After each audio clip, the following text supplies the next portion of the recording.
When the blitz is on, you need to protect your most valuable asset. That's why the NFL looks to Cisco Security, powered by AI, to protect their data from cyber attacks. When the game is on the line, the NFL relies on Cisco.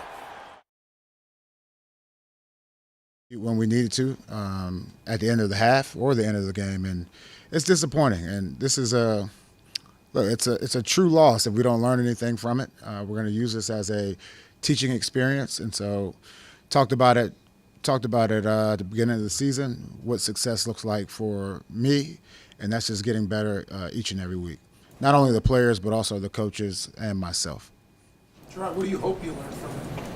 Yeah, I continually preach that every single play matters, and you can go back in that game and you can find 8 to 10 plays where if we would have just did that, and I hate that, right? Like if this would have happened, if that would have happened, well, it didn't happen. And so to me, it's, the average play being 5, 6 seconds, whatever it is, like you have to have the ultimate focus and maintain that focus as the game continues on. Now, there were a lot of good things on the film, and I'm not into a good loss or anything like that. That's not what I'm saying. But there were a lot of good things. I thought we were still able to run the ball, control the line of scrimmage. Even when we were down, I felt like we were in control of the game. One thing, if you offensively, we got to find a way to get the ball down the field. We got to find a way to get the ball in our playmakers' hands so those guys can go out there and make yards. So, and that's on, it's a hybrid. It's on the coaches, myself, starting with myself, and that definitely is something that we have to continue going forward. Defensively, those guys went out there and played hard, had a few 3-and-outs. We have to get turnovers. We have to find a way to get turnovers and get the ball back into our offense's hands. And then I would say special teams-wise, the main thing being that blocked field goal that everyone remembers. But like I said earlier, there were more plays than just the blocked field goal that cost us this game. How easily correctable in your mind are all these things?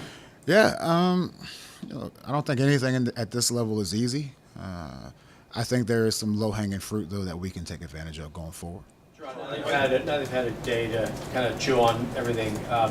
Would you have done anything differently, either with the 4th and 1 in overtime or the clock management, the way you guys called the end of the first half? Yeah, I don't want to get into, if this would have happened or looking back like that, and dealing in hypotheticals. I made a decision, and, it's a decision that I have to live with, and I'm willing to take the consequences either way. And, all of those key decisions, whether it's to take the ball going into overtime or not taking the ball like those are all things that can change on a game-by-game basis, and also the flow of the game. And so, maybe the defense is playing great or the offense is playing great, and all those things come into play. So I wouldn't change anything, but at the same time, to your point, you have to go back and evaluate, just that whole operation.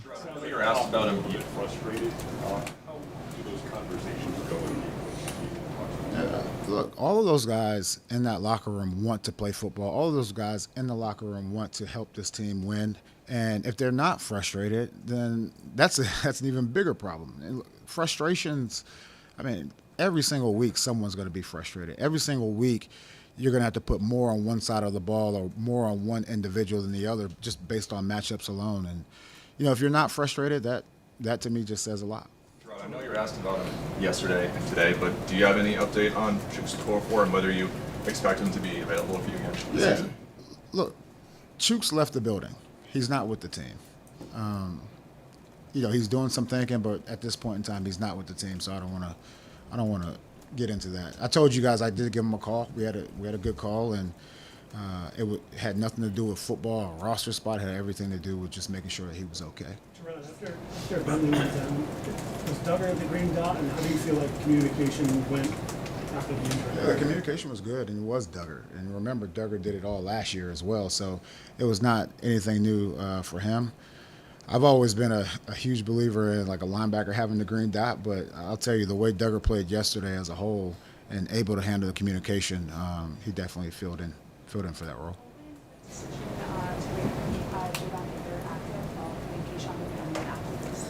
Yeah, it's hard for offensive and defensive players who, they feel they are just an offensive player or defense. It's hard at this level. It's not like in college where you have 100 people on the sideline. So special teams is always part of the conversation, and you always try to get, unless you're just the absolute best at your position or quarterback, like they all have to play special teams. We talk about that's the hidden yardage, and we have to take advantage of those things, and we'll see how it goes going forward. What was that atmosphere like coaching in your first overtime game, having control of everything that the team was doing offensively and defensively? It was great. It was great. Unfortunately, we walked away with an L, but it was good to be home. I thought the fans came out and, they were loud, and I'm disappointed we weren't able to deliver a win for them. Jerod, you've talked a lot about toughness, and Jacoby has shown that. Is there, or what is the level of concern with the way and how many times he's been hit in these first 2 games? I mean, you never want your quarterback to get hit. We have to do a better job in our pass pro up front, and we have to keep him clean, because even when he's not getting hit, or any quarterback, if they're back there and they feel people around him, it always is going to affect you a little bit. Now, in saying that, I've always said, look, Jacoby's a great leader. He's a competitor, but he's also he's a very tough player, mentally and physically. And look, we'll try to keep him clean going forward, but look, he has shoulder pads on just like everyone else, so see how it goes. Do you have any injury updates regarding Bentley and, I guess, Jacoby? Yeah, so those guys are with the doctors right now. We had our injury check this morning, as I told you guys yesterday, and I'm still kind of waiting to hear back on some of that stuff. Yeah, he's another one. Like, the injury check was this morning. Some of these guys had to get MRIs and second opinions. So, to me, I probably misspoke when I said, you know what, I'll be able to tell you at this press conference, because once again, and look, in full transparency, but once again, you can give the team diagnoses, but a lot of these guys, whether it's them or their agents, want to get a second opinion. So I don't feel comfortable talking about that until they get their second opinion. If Mayo isn't able to go this week, what's your level of confidence in Caden beating the second? We'll have to see. He's had some good snaps for us, and that's what it's all about. It's next man up mentality. I know it sounds very cliche or very corny, but that's the world we live in. Like, this is the roster that we have, and we're gonna make do with it. Where do you see the challenges for the offensive line? Are they individual issues for the players, or is it collectively? Well, I would say, let's start with the run game. The run game, we talked about being tough and physical up front. I think we've shown that in preseason and through these first couple of weeks of the regular season. In the pass game, I would say there were spurts of clean pockets, but it needs to be more consistent.